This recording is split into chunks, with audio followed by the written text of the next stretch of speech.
Okay, let's unpack this.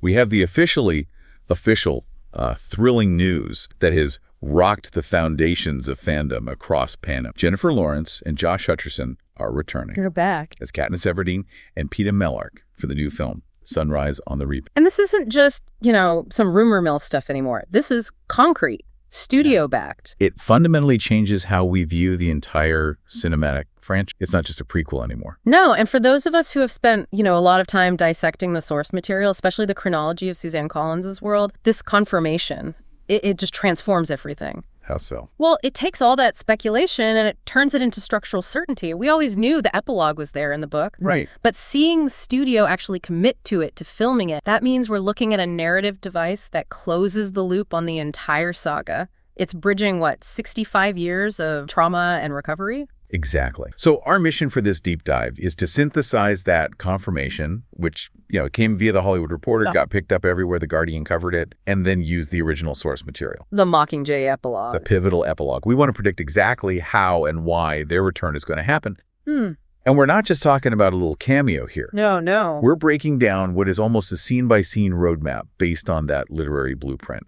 We're focusing heavily on the critical, the emotional connections that final chapter reveals. Particularly between Haymitch, Katniss, and Peeta.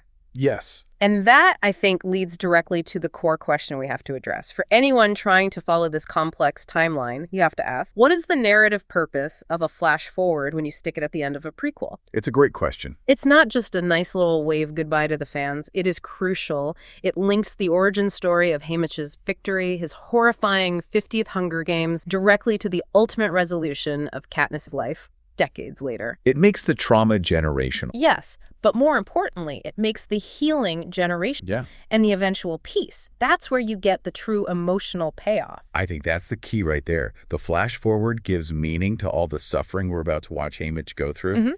If the prequel just ends in, pure nihilism and darkness, the audience is left with nothing, no hope. Right. But if it ends by showing the future that Haymitch's survival, his suffering, helped make possible, that changes the entire emotional calculus. Completely. So let's jump right into section 1. We have to clarify not just who is returning, but the where and the when of this return. It's essential for anyone trying to keep the timeline of this complicated franchise straight. So, just to reiterate, the official confirmation is that Jennifer Lawrence and Josh Hutcherson will reprise their iconic roles. Which is still wild to say out loud. It really is.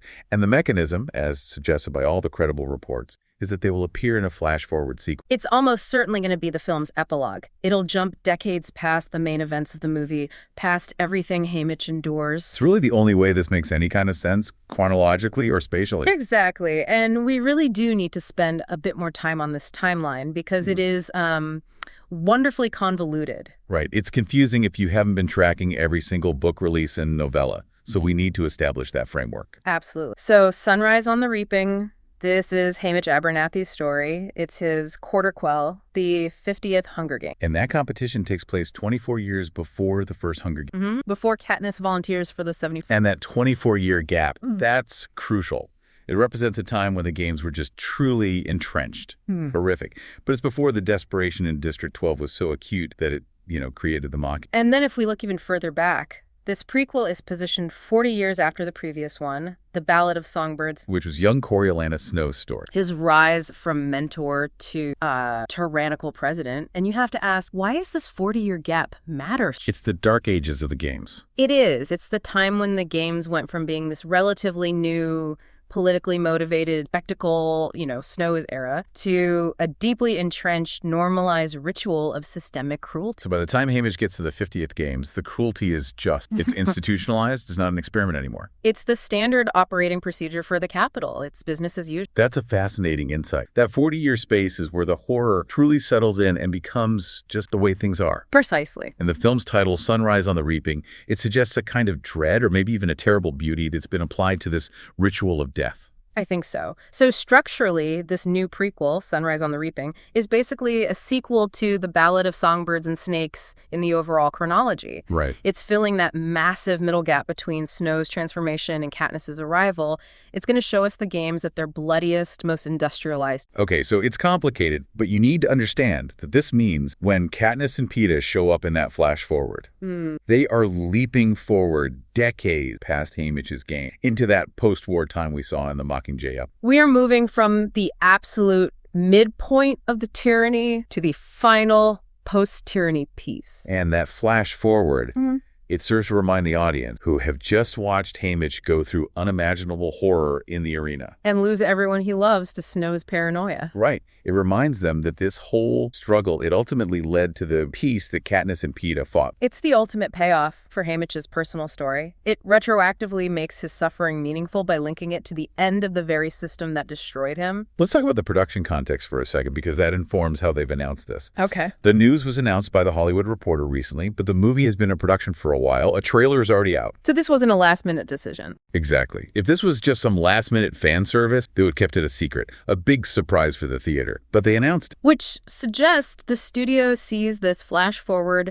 not as some little add-on, but as an integral, calculated bookend to the film. Maybe even a non-negotiable part of the deal to adapt this book in the first place. I think so. Yeah. They need that emotional resonance to connect the prequel back to the successful, established core story. It gives the Haymitch film a deeper sense of destiny. It's a thematic weight that says, this is the necessary foundation for the... And it also suggests this cameo isn't just a few seconds of footage. No way. If they're making a formal announcement this early, it implies a scene of sufficient length and emotional weight to justify bringing back two of the biggest stars in the franchise. This is meant to be the emotional climax. It has to be substantial. If Lawrence and Hutcherson were only on screen for like 30 seconds, the announcement would risk overshadowing the entire prequel story about Haymitch. That's a great point. By confirming their return now, they're signaling that the final moments of sunrise on the reaping are designed to carry the weight of the entire... Let's also take a moment to contextualize where Jennifer Lawrence and Josh Hutcherson are right now in their careers, because it adds some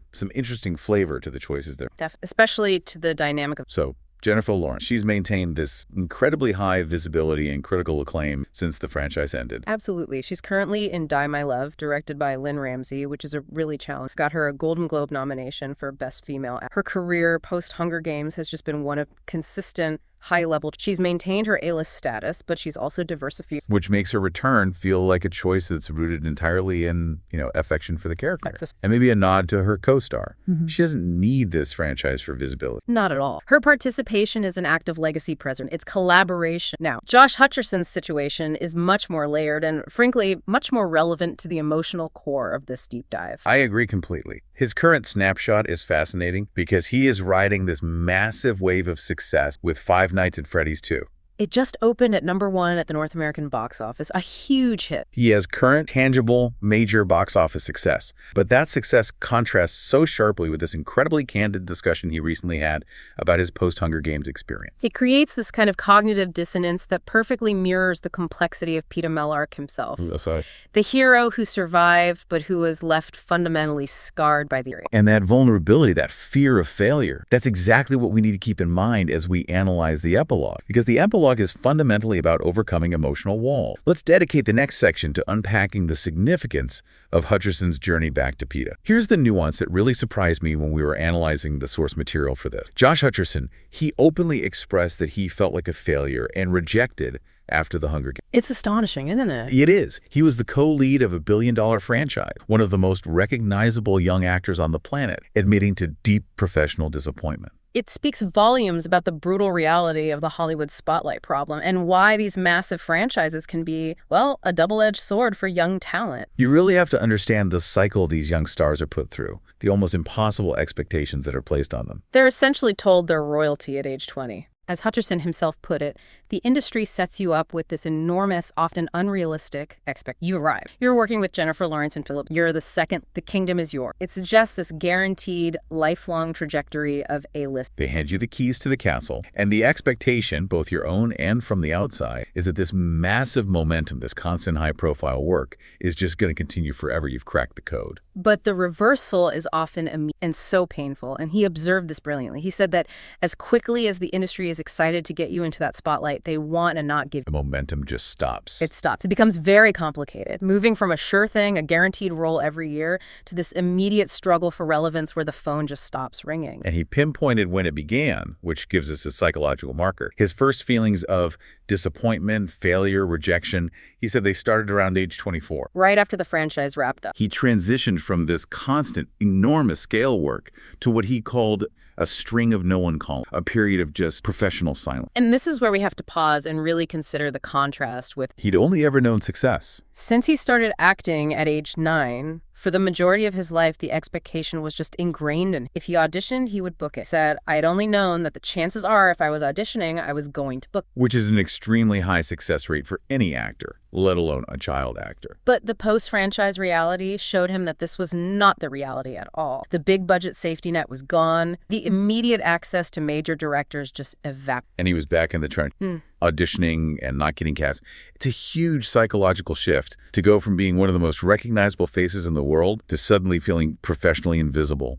Or worse, creatively dismissed. And what's so interesting is the timing, that feeling of failure. It wasn't just about the absence of offers. It was about the perception of his career momentum stalling out. It forced this deep confrontation with his own identity as a working professional. And here's the kicker. The significance of this downturn and his recent honesty about it cannot be overstated, especially when you juxtapose it with his huge box office success right now. With Five Nights at Freddy's. Yeah. Even with that movie hitting #1, a massive genre-defining hit, he still openly admits that he harbors those feelings of failure and rejection from that post-Hunger Games drought. Which suggests the damage was psychological, not monetary. Exactly. The failure wasn't measured in revenue. It was measured in lost opportunities and the emotional withdrawal of the industry. He has the success now, but the scar remains. So his return to the franchise, it's not just a commercial role. It is a major, profoundly validating step for him personally. It is a moment of reclaiming his own narrative control. It might, as he says, spark more of that interest that he wasn't getting before, but more importantly, it lets him reconnect with the character that launched. But this time, on his own. On his own terms, and with the added weight of his maturity and his professional. It's a redemption arc, not just for Peeta, who survives the war and the hijacking, but maybe for Josh Hutcherson in the eyes of the industry that initially rejected his post-franchise identity. So when we see Peeta and Katniss in that final scene, we aren't just seeing actors performing a script. Yeah. We are seeing two stars, one who returned by choice and critical acclaim, and one who returned by choice and a hard-won battle for relevance. It adds this incredible, painful, and ultimately hopeful layer of emotional depth to what could otherwise be just a standard cameo. It elevates the scene from mere fan service to something profoundly significant for the stars involved, and by extension, for the legacy of the entire series. That emotional weight is the perfect bridge we need now as we transition into the literary blueprint for that scene. And that vulnerability, that complexity, the idea that surviving the biggest franchise in the world can still leave you feeling rejected, that is exactly the thematic undercurrent we find in the Mockingjay epilogue. The success of the rebellion is one thing, but the personal healing is something else entirely. Okay, let's transition from the personal emotional context of the actors to the narrative, structural context of the source material. Yeah. Here's where we really get into the nuts and bolts. I love this. The epilogue of Mockingjay is, for all intents and purposes, the literal script for this flash-forward scene. We can predict the sequence of events almost beat for beat based on the book, and that gives us immense analytical power. And that scene absolutely 100% necessitates the presence of Harrelson. Has. Given that he already had a voiceover in the trailer for Sunrise on the connecting his own trauma to the larger history, the probability is extremely high that he will reprise his role as Haymitch, and he'll narrate the scene. It wouldn't make sense otherwise. The entire flash forward is filtered through Haymitch's reflective, aged perspective. So the structural hypothesis is strong. The scene will likely feature Haymitch giving a voiceover, reading or reciting the core essence of the epilogue from the book. And that structure is brilliant because it allows the audience to see Katniss and Peeta in their peaceful post-war life, but hear the wisdom and reflective clarity of the victor whose life we just spent 2 hours watching unfold in horror. And what we are hearing is an old man, Haymitch, finally connecting his tragic, violent past, the 50th Games, with the hard-won, quiet peace of his present. It's the final accounting of his emotional legend. Okay, so let's break down the key thematic threads from the epilogue text, starting with the most profound connection it establishes, one that basically rewrites the entire history between him and Kat. The epilogue reveals this deep personal connection between Haymitch and Katniss that existed decades before she ever entered the games. It's a true moment of revelation that that links the victor of the 50th Games directly to the eventual Mockingjay and make their mentor-mentee relationship one of inherited responsibility. And we have the specific quote from the source material that lays this groundwork. It grounds the scene in Haymitch's memory. I first saw the girl at the Hob just... This immediate time jump from the brutal 50th Games to this tranquil reflection. It grounds the memory in a deep past. It predates Katniss's own trauma and links her very existence back to Haymitch's youth. And the connection is familial. It's intimate. Burdock, who is Katniss's father, was one of Haymitch's close friends in Sunrise. That single detail retroactively explains a massive amount about Haymitch's eventual connection to Kat. And Burdock was apparently so proud of her, he toted her around everywhere. Okay, but let's debate this for a minute. If Burdock was Haymitch's close, someone from his pre-games life, why did Haymitch wait 3 decades until his final reflection to even mention? Right. He never told Katniss. Not even when he was forced to train. Was he protecting the memory by keeping it separate, ordered business? Or was he just too drunk, too consumed by grief to even care about the past until he finally saw it? I think it's both. And that's what makes Haymitch such a complex character. His cynicism was a shield. It was a wall. A fortress. To admit that Katniss was the daughter of his dead friend would have forced him to care immediately. And that's something his post-games persona just could not. It was easier to treat her like a product, a transactional product of District 12 until her bravery forced him. He was compartmentalizing his entire past, just locking it away. That makes his eventual commitment to protecting Katniss feel less accidental and more like he was fulfilling this long-delayed promise to a dead friend. It retroactively gives his mentorship a sense of preordained destiny, all framed through profound loss. And the text explicitly details the catalyst for Katniss's entire journey, Burdock's death in the mining explosion. That event forced Katniss to provide for her family, which led her to trade at the Hob, where she used the hunting ability that she learned from her father. That is the final piece of the puzzle. So when Haymitch sees her volunteering for the 74th Games, he isn't just seeing some random tribute from the... No. He's seeing the grown daughter of his friend, who was already hardened by District 12's economy of survival, relying on the skills Burdock. This connection makes Haymitch's willingness to mentor her, despite all his bitterness, so much more credible. It's an emotional three-line that spans 3 decades, confirming that Katniss's story began with Haymitch's friendship with her father. Now, this provides such a heartbreaking layer to Haymitch's personality. His familiar, often dismissive nickname for Katniss, Sweetheart. It wasn't original to her. It was a projection of his past, a complete projection. The epilogue reveals that the nickname originally belonged to Luella McCoy, a figure who we have to presume was significant in Haymitch's life during the time of Sunrise on the Reaping. The text notes that Katniss reminded him of Luella. This is critical because it shows that even in his deepest cynicism, Haymitch saw glimmers of lost people in Kat. She wasn't just a tribute. She was ghosts of someone he had loved and lost. Okay, but let's unpack the cynicism of that. Using a dead girlfriend's pet name for a child, he's being forced to train for a slaughter. Is that a form of accidental affection? Or is it a cruel, almost masochistic way of reminding himself that he's going to inevitably... I lean toward masochism at first, which then transforms into accidental affection. I think so too. He's forcing himself to face a familiar, but the moment of transformation, and here is the direct quote that ties the nickname commitment. And after she volunteered for the games, that nickname couldn't help but slip out. That precise moment, her selfless act of volunteering broke the dam of his emotional indifference. The mask slipped. That is the moment the character we just saw endure the 50th Games is forced to engage with humanity again. And if this quote is used in the flash forward, the cinematic implications are... We were predicting that the film might intersperse Haymitch's reflective voiceover with actual iconic footage from the original 4 movies. Oh, that was amazing. The Reaping, the kiss in the cave, the rebellion, all to underscore the emotional weight of that single involuntary word, sweetheart. That would be a masterful way to connect the end of the war back to the beginning of the game. Seeing those quick cuts of the arena and the rebellion while hearing Haymitch's weathered voice reflecting on a name he hadn't used in decades, that would create immense emotional resonance. It reminds the audience and Haymitch of the long and arduous journey. But the most important part of this section, I think it's the thematic core of the entire epilogue, is Haymitch's final devastating admission of emotional vulnerability. The quote where he reveals his initial reluctance to care for Katniss.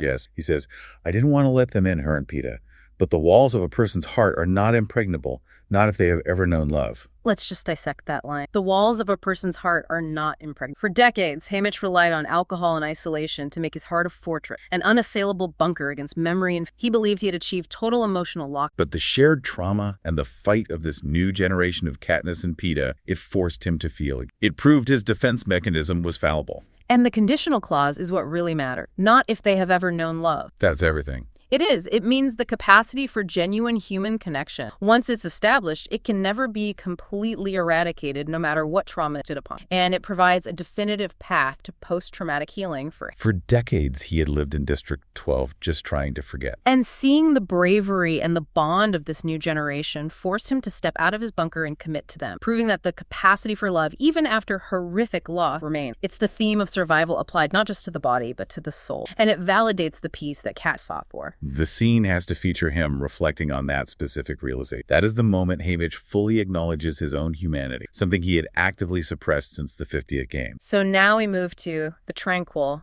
if a little melancholy post-war life that the flash forward is going to depict. And we know from the end of Mockingjay that Katniss and Peeta created a memorial book to honor everyone who died during the rebellion and the game. They're actively curating the memory of their lost world, making sure the names are never forgotten. And the epilogue for Sunrise on the Reaping expands on this shared project. It makes it truly generational. We find out that Haymitch helped them with the memorial by adding all the people he loved who died in the events of Sunrise on the Reaping, people Katniss and Peeta never knew. That is profound. Yeah. We need to spend a minute here. It means the memorial book is not just a tribute to the immediate losses of the recent war. No, it's a complete collaborative historical record of 64 years of institutionalized death caused by the game. Haymitch is able to finally honor his own dead Burdock, Llewellyn McCoy, countless others, and integrate them into the larger narrative of remembrance that's being built by the new generation. And what's remarkable about that is it means the memorial book isn't just about remembering the dead. It's about Haymitch finally being able to mourn in a community. He isn't just drinking alone anymore, nursing his grief in isolation. He's collaborating on the future, a future defined by the healthy processing of memory. It shifts his role from survivor to historian. This is the essential step for his recovery. He's moved from the purely destructive past, the alcohol, to the constructive future, memory prison. And then we get the detail of the geese. Haymitch raised geese in the epilogue. This detail might seem small, but it's loaded with symbolism. It's the final image of community and rebirth. It is entirely symbolic and highly intentional by the author. Geese are often associated with domesticity, migration, new beginnings. Then we see the immediate family dynamic at work. Katniss brings him geese eggs, symbolizing the raw potential for life in this new world. And Peeta makes something to help them hatch. He provides the technical skill and the nurture, a perfect reflection of their post-war dynamic, where Peeta's calm, artistic nature balances Katniss. The three of them, Katniss, the fire, Peeta, the nurture, and Haymitch, the weathered guide, are collectively creating life and peace. They are nurturing something fragile in a world that was defined by industrial destruction. But the deeper meaning, the real nugget that ties Haymitch's trauma directly to this small domestic act is revealed right there. The geese are significant because they tie back to Haymitch's former girlfriend, Linner Dove. Linner Dove. That name is the key. What a poetic name for someone lost to the violence of the cap. So Haymitch's quiet domesticity raising these vulnerable creatures is an act of honoring his lost love. Maybe someone who died in the 50th games or in the fallout that came after his victory. It provides this concrete, heartbreaking link between his past trauma and his present capacity. He is replacing the void left by his former life with new life, and it's being nurtured by the two people who successfully navigated the path. Let's spend a moment thinking about the contrast here. Why is nurturing new life the final act of healing for Haymitch? How does Haymitch's former love, embodied by Linner Dove, contrast with Katniss and Peeta's present love? Well, Haymitch's initial love was likely doomed by the capital system. The games prevented any kind of true permanence or safety. His relationship with Linner Dove was a life interrupter. Right. Katniss and Peeta, however, represent a life achieved. Their love survived the system and is now actively building a world where geese can hatch safely. Haymitch is witnessing the successful, peaceful continuity that was stolen from him decades earlier. It's the highest form of redemption. His personal tragedy is retrospectively framed as a necessary sacrifice for the survival and eventual peace of Katniss and Peeta. He didn't get his happy ending with Linner Dove, but he gets to see the happy ending he helped secure for his inherited family. The scene and the flash forward, it's likely to end with Haymitch contemplating his final years. It brings us full circle from the trauma of his youth to the quiet acceptance of his mortality in the new. And this contemplation is crucial for his character arc. He isn't romanticizing his survival. We get the specific details. He's acknowledging his self-destruction, but he's framing it within a new, peaceful context. The quote states, "My liver is wrecked," and he says, "I'm not sure I'll be here in the old there before much longer." He's clear-eyed about the physical consequences of his decades of drinking as an escape mechanism. He's not magically cured, which is so vital for the authenticity of the end. He carries the physical scars of survival, just like Katniss and Peeta carry their mental. But the change in his drinking habits, that is a truly redemptive moment. That's the moment of deep psychological resolution. His drinking is shifted. He drinks less to forget, more out of habit. That is the key shift. Let's analyze the weight of that. For decades, alcohol was his tool for oblivion. It was a way to numb the memory of the game's systematic loss of every love. Including, we have to assume, Leonard Dove and Burdock. He drank to destroy the past. Now, he acknowledges it as merely a habit. A ritual that's been decoupled from the desperate need. The memories are still there, the trauma is still part of his history, but they no longer require constant chemical. He's achieved a form of functional peace because he has processed the memories through the memorial book and through the continued presence of Katniss and Peeta. The trauma has become history. It's not an active daily battle anymore. And he concludes with this quiet, peaceful resignation that perfectly encapsulates his final, when my time comes, it comes, but I have no idea when that... That is the basic gist of the final scene. Not a dramatic death, but a contemplative acceptance of a life lived, a war survived, and trauma healed enough to build something new. It confirms that Haymitch, the great cynic of the series, he got his happy ending. Not a perfect one, filled with youthful vigor and health. No. But an ending defined by enduring relationships. He's surrounded by the survivors he helped, watching the seeds. And you can so easily picture it. Jennifer Lawrence as Katniss, maybe tending a small garden, watching the geese. Josh Hutcherson as Peeta, with his artistic hands, making the incubator for the eggs.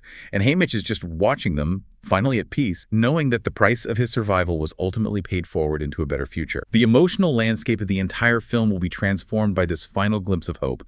#outro. So what does this all mean for the film? This flash forward isn't just a brief moment of fan service allowing us to see familiar faces after watching a pretty challenging prequel. No.